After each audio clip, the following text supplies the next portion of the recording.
What's going on, guys? Welcome to the Dynamic Leaders page. I'm Norman Hartman. So glad to have you guys here with me for yet another dynamic topic. Think big, start small.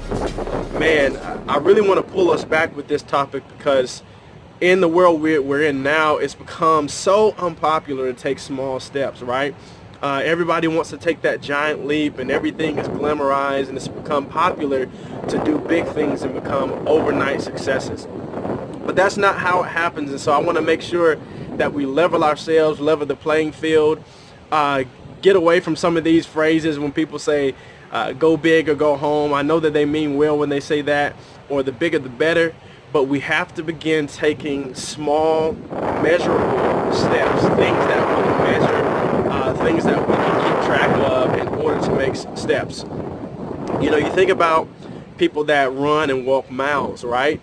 So no matter how many miles you're able to run, how fast you're able to run them, you can only run them by taking one step at a time. And so that is the context of this message as we're talking, all right?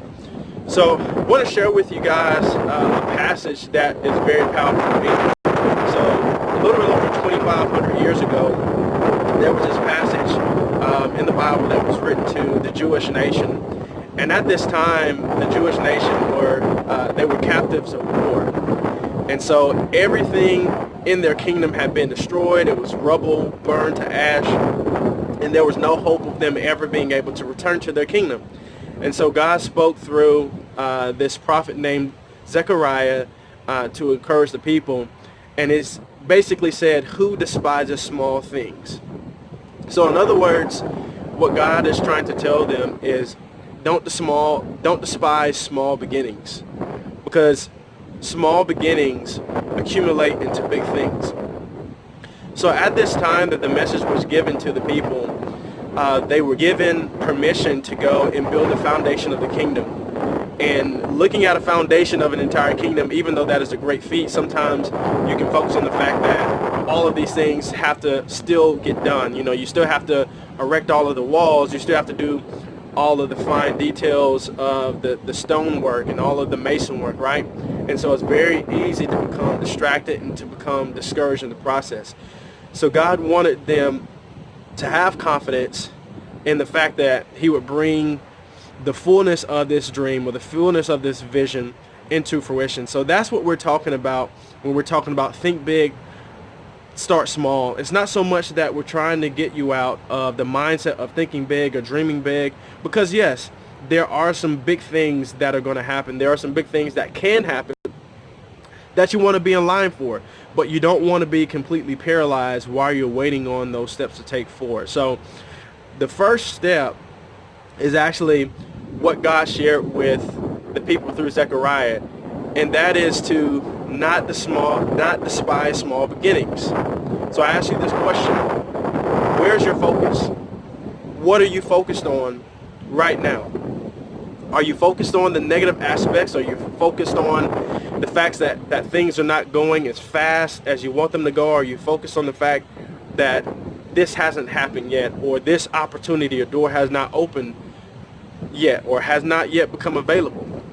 And if you're focusing on those aspects, then you are just making the process that much more difficult, right? First of all, you put yourself in danger of giving up too soon, throwing in the towel, and not sticking it out.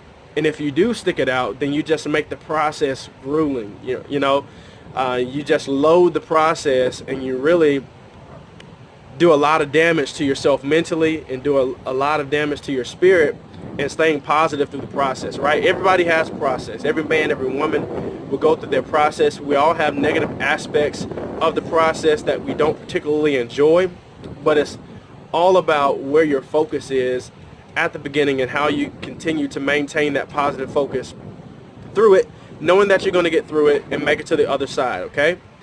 And the next thing that I want you to focus on is actually starting your hobby. Okay, so I know this, typically when we're talking about starting something, we're talking about starting your business, right? What's your dream? What's your business? What's your focus? But I actually want to talk from the perspective of starting your hobby. Even if you are right now engaged in the middle of business, I want you to think about your next step as your hobby, not your next business decision or your next business step. And the reason I say this is, when it comes to hobbies, you can start to do something, you can go out and have fun in doing something. There's really not any money involved, there's no filing of taxes involved, all of that, and you can just have fun, but there's still opportunities for you to learn and grow to eventually take steps toward your business and take steps in your business. So here's what I mean by that. So for those that want to own their own restaurant and want to do something around food, here's a freebie for you. So and I've actually given someone this advice before. So let's say you want to start a restaurant, you want to figure out what space you want to be in, and you want to figure out who your customers are going to be. Well, it's actually pretty easy, because you can start by providing samples. Start your hobby, right? If you love to cook, if you love to provide meals for people, then start doing that. Start providing little samples of things that you're good at for friends and family, or for people who you trust their perspective and you want to get a little more information from. So you provide the samples for them, maybe cook a meal of samples, invite them over to a sit down or maybe to a location to come and get these samples, and you're going to survey these people. Why? You're going to survey them because you want their feedback and you want their information. And so the great thing about this is it is a low risk environment. It does not require a lot of capital. Maybe just the job that you're working now, you have to put back a little money in order to be able to prepare the food or to buy the food so you can do this. But really, you can start as small as you want to. You can start, maybe for a family or two, do one family a weekend, or if you have enough to do 2 or 3 or 4 or 5 families a weekend, you can feed those families, and so they get a free meal and you receive information. Okay, so provide that low risk environment. And if you're already in business, people are already doing this. They do this in the form of discounts. So they know in business that maybe if they're starting a new line of business, or they're starting something that they don't have a lot of consumer confidence in, then they're able to discount that, or they're able to put that on a sale. They're able to market it in a way that says, hey, we know we are trying something new, but it is advantageous for us as consumers to try this new product or to try this new line. So low risk environment, take that next step, think about it as a hobby, okay? And the next step that I want to get to you guys is actually keep track of the data, okay? So I know that there are all of these processors and analyzers out there that allow you to take in big data, but to be honest with you, there's more data right now in the world than we know what to do with. And even if you have a comprehensive tool as a business, I promise you, you're not utilizing every single report. You're not utilizing that data analyzer to its maximum capacity, right? And really, you shouldn't. There are really few reports that you're going to lean and depend on a weekly and especially on a daily basis that allow you to keep track of the business that you have coming in. But here's the thing. If you're getting started, you don't truly need that data analyzer tool. When I was in the banking industry, I did have access to data tools and things like that. But my best friends were Excel and Word documents. Okay, so let me tell you about this. So when I would go and sit down and meet with customers, before then I would get all of this information so that I could go and talk with my customers. And after I would talk or have this call with a customer or a client, then I would sit in my car and I would write on my legal pad all of the relevant information to the call that I just had. And then I would go back to the office and I would transfer my notes from my legal pad into my Word document. That way I had a rolling report of information and the conversations that I had with my potential clients and with my clients. And so it was almost like magic, because every time I could remember exactly the the last things that we talked about when I went and had my next call with my customers. And so it was just a great tip. And Excel was a way for me to keep track of information. Different types of customers that fit in the same categories. And so if you're able to use or organize your data through simple tools like Word and Excel, it allows you to categorize your clients and your customers. So let's go back up to thinking about starting as a hobby, or starting your next step thinking of it as a hobby. So let's say you provide these meals for people. Well, through that survey that you take in, you're going to find out people's favorites. You know, one person may like this particular dessert. They may like the apple pie. This person may like the chocolate cake. So what you're doing is you're keeping track of what people like.